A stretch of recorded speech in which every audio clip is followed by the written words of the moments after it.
Happiness. Good to see you again. Sorry it's been such a long time. The carpenter's been busy. You know, if you've ever known anybody or you're kind of a self-employed contractor or, somebody that works for time and materials, you got to take the work as it comes. And so for the past month or so, we've been working like 14, 16-hour days. You got to take it as it's coming. We've been working day and night, sleeping, eating, going back. And so if you miss me, here I am again. I missed you. I have almost out of boots to do. I got 2 pairs here today. And I got one more pair. I think you might have seen that short video of some blue boots that are William Lennon and Company. Those swimming pool blue boots. Those are going to be coming up in October. I have another kind of Frankenstein boot I'm having worked on, and so I have a surprise coming with that. And so those 2 boots will be featured in the next video in the carpenter's office. We're supposed to be moving to the boot studio, which is on the other side of the house over there, but I don't know. The boss is working on that, and I'm not going to rush her. I'm happy to be here in the carpenter's office. What we're doing today is vintage Santa Rosa boots. Santa Rosa may be a town in a lot of different places, Latin American places or United States, but it is a town about 30 minutes north of San Francisco. It's a couple hours from here. And so they were making a pair of boots starting in 1906 up there, which is the same year of the Great San Francisco earthquake. So I don't know if the starting of that boot company has something to do with maybe some boot factories that were destroyed in San Francisco or not. I'm thinking that, but I don't know that. But it did start up in Santa Rosa. It's not a small town, used to be a little town. It's a good sized town. And they were making what is called Santa Rosa brand boots. And I have 2 pairs of them here. A little bit more history. I couldn't find a lot of history on them. I've researched them several times. It's called Santa Rosa brand. They combined for some time, or bought out or combined, or they bought out a brand called Herman. Now, there's Herman Survivor boots. On a previous video, I think it was the last video I did, full video, or the video before that, you saw a pair of green kind of hiking boots with D-rings, and it's all sealed right here. There's no tongue. It's all sewed all the way up. Those are called Herman Survivors. Now, Santa Rosa brand now is owned by the same company, and I forget the name of them, but it is an American-owned company. They are made in Mexico now, and it's the same company that makes bed stew boots, which bed stew boots they're pretty good boots. They're kind of on the order of Fry, or maybe a little bit below Fry, but they own several brands. This company picked up several brands, and they own Santa Rosa brand, and they make some nice cowboy boots. Their lace-up boots aren't anything special to me. I'm not interested in them. They do have a website, Santa Rosa brand, and it will also, you can get connected to those other brands that company owns. And then I don't know when they split back up, Santa Rosa and Herman, but now Herman, I think, is owned by Walmart.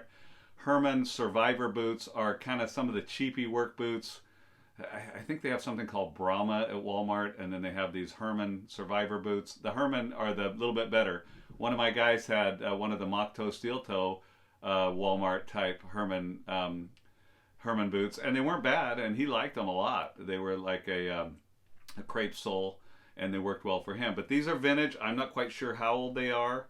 I reckon they're 20 or 30 or more years. This is the first boot that I got. This is a logger. It's just got a Vibram logger sole, and these are steel toe. These are 10.5D.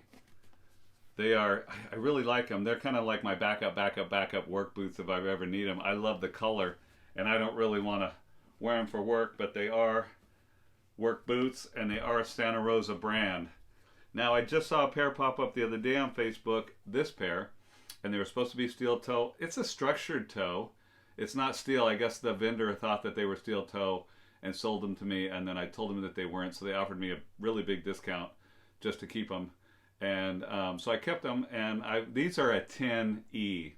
And, my feet, the reason that I wear a 10.5 is because one of my feet is a 10 and the other foot is a 10.25. So 10.5 fits me best. But I could kind of feel I'm close to the kind of the curve on the end of these, but I wore them a couple times already, about a half a day twice, when I was just kind of walking around looking at jobs and doing stuff, and they weren't bad. Same type of Vibram. This one, I think this one's the older one, but this one has screws in it and everything. I don't know if you can see that. And maybe these are older. They have also kind of the branding in there. I don't know if you can see this. That old label right there too says Santa Rosa brand since 1906. So I kept these. I really like it. I just really like the style, the curves on them and the roundedness of them and the high heel. And so those are the two Santa Rosa boots that I have.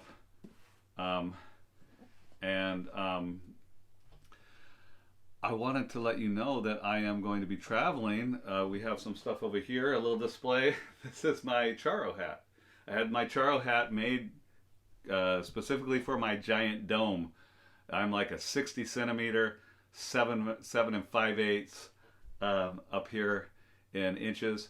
And this is made of lana, which means wool. And it is a Charro hat. It is Kokula style. If you can see that, Kokula style is the front and the back both curl up. Now, if it was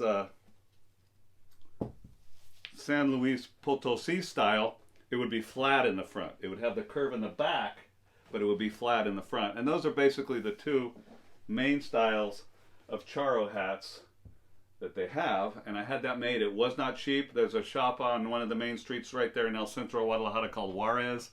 And there's a shop where the mariachis and the charros have their like fancy parade outfits made or their performing outfits made, and that's why I had that made for me. I wanted one, not the basic gringo come back on the plane with the colorful cheapy looking sombrero. I'm not really into that. This is the actual real authentic one. All this embellishment that I chose is all leather. And then I have right here is Lariata or El Lazo. This is a braided. These are very expensive too. I got this at San Juan de Dios. It's the very close to that other store, but it's the largest indoor mercado in the Americas, in North and South America. It's right there in Guadalajara Centro. We go out there all the time. So I got that, and that was not cheap. It's braided leather. If you ever see the Mexican vaqueros or charros do the tricks and jump in and out of the rope, this is what they're using. So there's just a couple fun things for you there. Yeah, I'm battered and bruised. I got my fingers busted. My back has gone out, and been working through it and trying to get by with Motrin and everything like that. So the carpenter needs a reset. So I'm going to go to our other home. You're going to see me from down there because I may have done all my boots here, but I think that I told you I have 17 pairs down there. And I don't know if I'm going to review all those boots or just show you all those boots. Show and tell is what I love doing. Show you all those boots down there.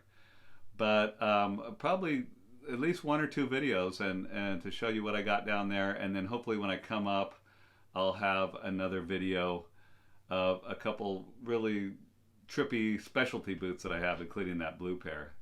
Maybe I'll do a short down there too of when I'm out. I promise to do that before some of the sites down there. Now that I kind of know how to download shorts to YouTube, I might do that. At any rate, I will tell you that I chose the path of hard work and labor when I was a very young man and just out of high school. And to become a carpenter, a building contractor, a jack of almost all trades is a wonderful life. And the respect that you get for other positions or educated positions are not something that make a difference to me. I respect labor and I respect the work of the hands, but I also believe that you have to use your mind and your body every day to achieve happiness. Happiness is what I'm into. If you're not physically and mentally tired every day, I don't think you rest well. And I think you need that. But now at 58 years of age, I'm pretty much done being a carpenter and I would love to do something else. Maybe I'll be a boot salesman or something like that. I don't know. But today and this day, I want to wish happy birthday to Mexico yesterday, 16 de septiembre. is Mexican Independence Day. And so, Viva Mexico! And I will be there soon in the land of the beautiful people enjoying my life. And you'll see me from down there. But I want to wish you love and joy and libertad, freedom of your mind, wherever you're at. Freedom of your body, freedom of your mind, freedom to love and freedom to choose, freedom in Christ. All those things I want to wish to you today. The Carpenter loves you. Thanks for watching. Like and subscribe if you haven't already. It helps.